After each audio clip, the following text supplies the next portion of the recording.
Hello. In this video, we'll be going through cash dividends on common stock and preferred stock. So what are dividends? Dividends are distributions, meaning payments of assets the company has earned on behalf of its shareholder. So any earnings that the company has had, the company takes some of those earnings and gives it to the shareholder in the form of a dividend. In return, so the shareholder gets either a cash dividend, right? Which is what we're going to be talking about in this video. And that could be any shareholder holding common stock or preferred stock. There's also property dividends where they get some sort of an asset, or stock dividends where they get additional stock. This video is focused on cash dividends, and then we'll have another video to talk about property and stock dividends. When we're talking about cash dividend, there are three very important dates. First, you should know that a company is not legally required to actually declare or pay a dividend. Okay, they can go for years and years without paying a dividend. However, the board of directors, I'm going to call it BOD, the board of directors decides when they vote to pay a dividend. It's called, they declare a dividend on a certain date. Okay, once the board of directors declares that dividend, then at that point the company has a legal liability to pay that dividend to its shareholders, and it's at the date of declaration when the company will record a liability for the dividend. Almost always, the date that a company declares a dividend will not be the same date as when they actually pay that dividend. Okay, it's rarely ever happens that's that way. And the reason for that is really because the company needs time to see which shareholders actually are going to get paid this dividend that they've declared. Okay, so there's going to be a date of declaration happens first, like right here. And then there's going to be a date of record, which we'll go into, which leads us, then once they have they've settled on which shareholders will receive that dividend, then there will be a payment date when that dividend actually gets paid. And so we record a payment of cash and we reverse this liability that we recorded on the date of declaration. So let's talk about the date of record, this middle part. When we decide which shareholders, right, which registered owners, it's the shareholders, are going to receive this dividend, and they have to be a registered owner or shareholder. And so this is the legal department. We'll get a list of all the shareholders. Now, the date of record, right, is the date that you have to be a registered shareholder. So, but what that means is that the investor must purchase the shares before what's called the ex-dividend date. And the ex-dividend date is usually just one business day before the date of record. So if the date of record is, if I declare something on 1/1 and the date of record is for all shareholders that are registered by March 1st to have a payment on April 1st, the ex-dividend date would be February 28th. And that's when the investor has to have those shares in hand, or own them, I should say.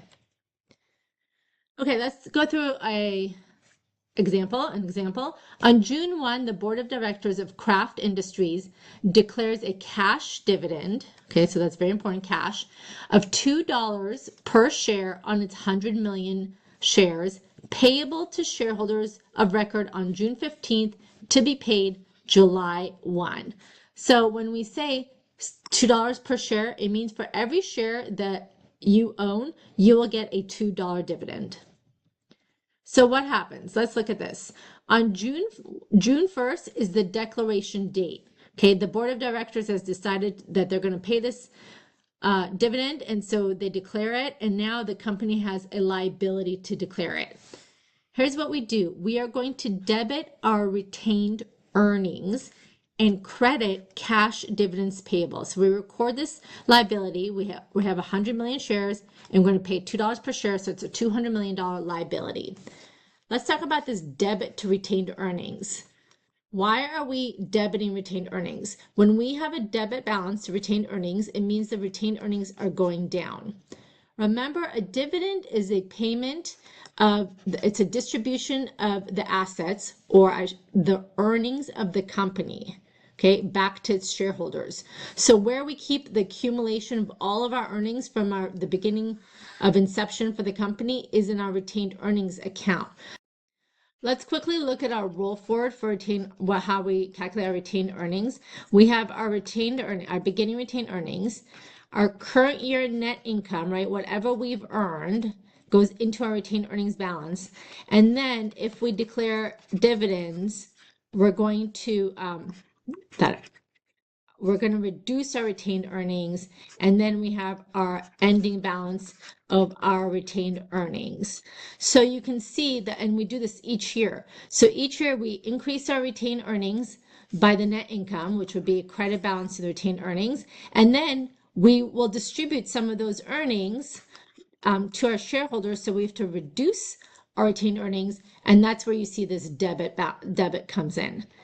One very, very important note that a lot of students make a mistake on: there is no such thing as a dividend expense. It would be, a lot of students are inclined to think that dividend expense is going to be recorded and we're going to reduce our net income that way. That is absolutely not the case. There is no such account as dividend expense. So erase that from your mind. So now we've recorded our liability. Let's go to our date of record. Well, first, our date of record, we're told, is June 15th. So our ex-dividend date is literally the day before, right? And so anyone register, you can purchase, shares up to that date. And then the following date, whoever owns the shares as of June 15th will get that $2 per share dividend when it's paid out. So when it's actually paid out on July 1, then we are going to credit our cash because we're actually going to pay it out for $200 million. And our debit, we're going to reverse this liability that we booked right up here. This liability that we recorded on June 1, that we credit our books with, we're going to debit that when we paid on the payment date. Now we're going to talk about when dividends are paid on preferred shares. The accounting, the recording of the journal entries will be the same, where you're going to debit your retained earnings and credit a liability. However, the way you calculate how much the dividend on the preferred shares is very different than if it's just common shares. So let's take an example. The shareholders' equity section of Cardenas Enterprises includes the items shown below.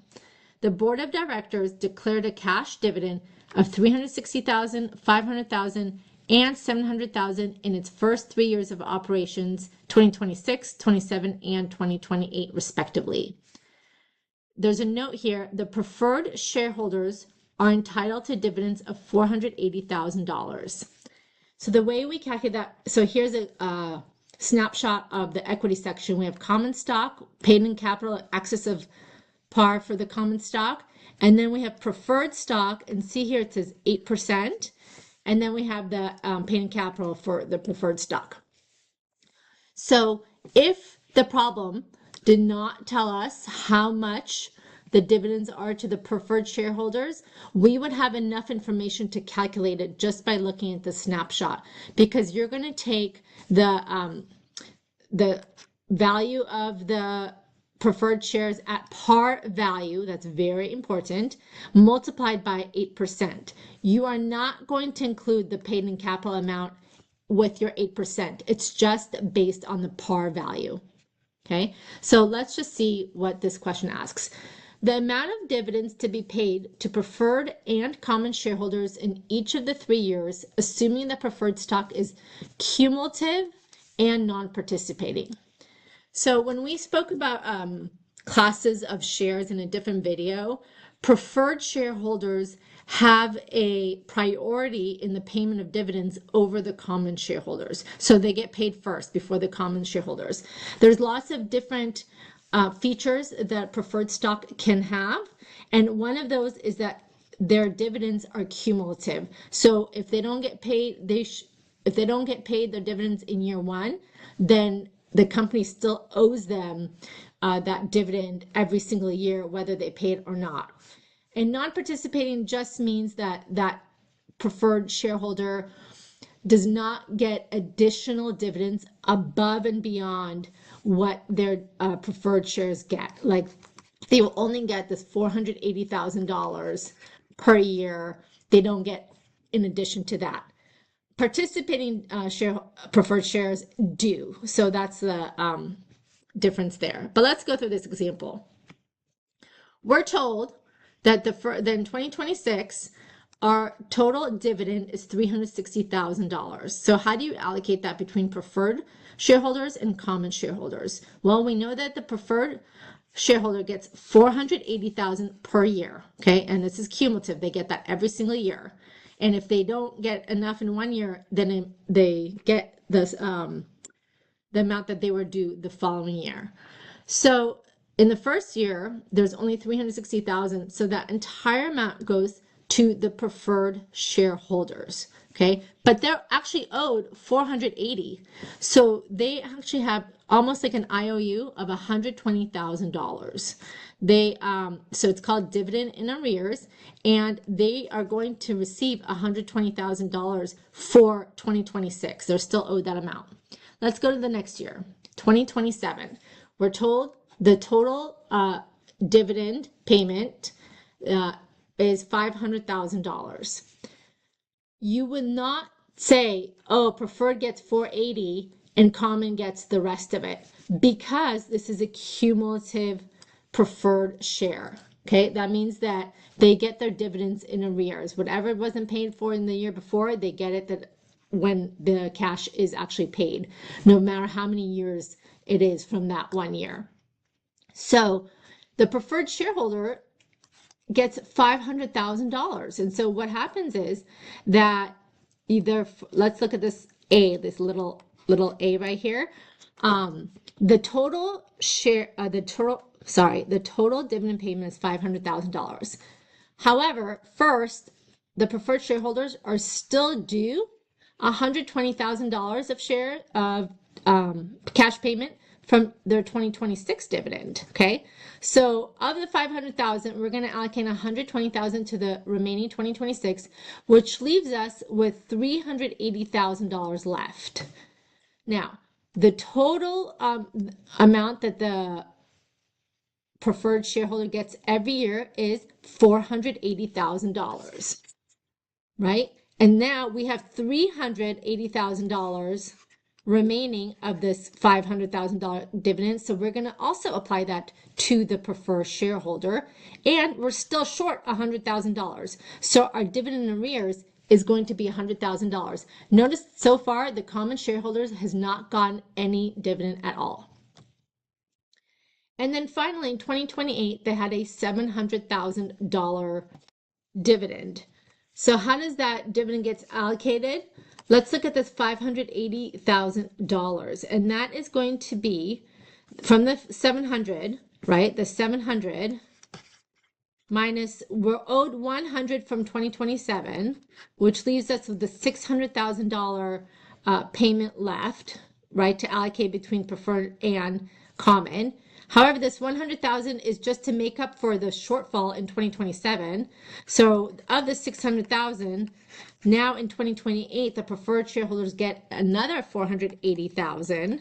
So they're going to get the full $480,000 for 2028 and the shortfall from 2027 for $100,000, which means they get $580,000, right? The preferred shareholders. And that leaves $120,000 of the total $700,000 left, and that is what gets paid to the common shareholders. I want to just quickly go over if we change one fact, and that's if these preferred stock are non-cumulative, just what happens, okay? That means that the preferred shareholders get up to $480,000 per year, and if there's not enough, then that's it. Then the the next year kind of starts fresh. So in the same scenario where in 2026 there was $360,000 dividend, the preferred shareholders will get the full amount and the common shareholders will get zero. In 2027, when there's $500,000 declared, the preferred shareholders will get their 480 and the remaining amount goes to the common stock. They don't have to make up the shortfall or what's called dividend arrears from the prior years. And in 2028, the $700,000 dividend payment, 480 gets allocated to the preferred and the remaining amount gets allocated to the common for 220,000. So you can see when calculating the amount of the dividends for a non-cumulative is a lot simpler than when it's cumulative. Let's go through a concept check.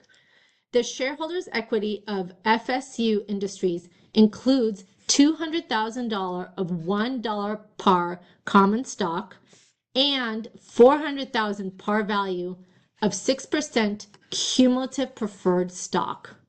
The board of directors declared cash dividends of $50,000 in 2027 after paying $20,000 cash dividends in 2026 and $40,000 in 2025. What is the amount of the dividends common shareholders will receive in 2027? So remember, first, preferred shareholders get the dividends, and if there's money left over, then it gets allocated to the common shareholders. Now, when you get a problem like this, the way I would approach it first is to write everything out, because there's just like a lot of numbers to keep track of. So I like to write everything out pretty clearly. But first, let's just do it and also do it year by year. In 2025, what was our total cash dividends? Because we have to work our way up to 2027. And since we know it's a cumulative preferred stock, we know that if there's a shortfall in the prior years, they have to be made up in the future years, including potentially 2027. So what happened in 2025? Well, first we were told there's a dividend in 2025 for $40,000. So how much should the preferred shareholders get of that 40? We have to calculate their dividend. And their dividend is going to be the 6% that's stated on the share times their par value, and we're told the par value is $400,000. Just so you know, sometimes a problem might tell you, oh, it's a 6% $2 par value stock, and there are 200,000 shares outstanding. In that situation, you would have to take your $2 par value, multiply it by 200,000 to get to your 400,000, and then multiply by that 6%. Okay, so the problem could be presented either way. So now we know that this preferred shareholders get $24,000 per year, and if they don't get paid their $24,000, then it builds up, right, as a dividend in arrear. So here in 2025, of the 40,000, 24 gets allocated to the preferred, and 16,000 gets allocated to the common shareholders.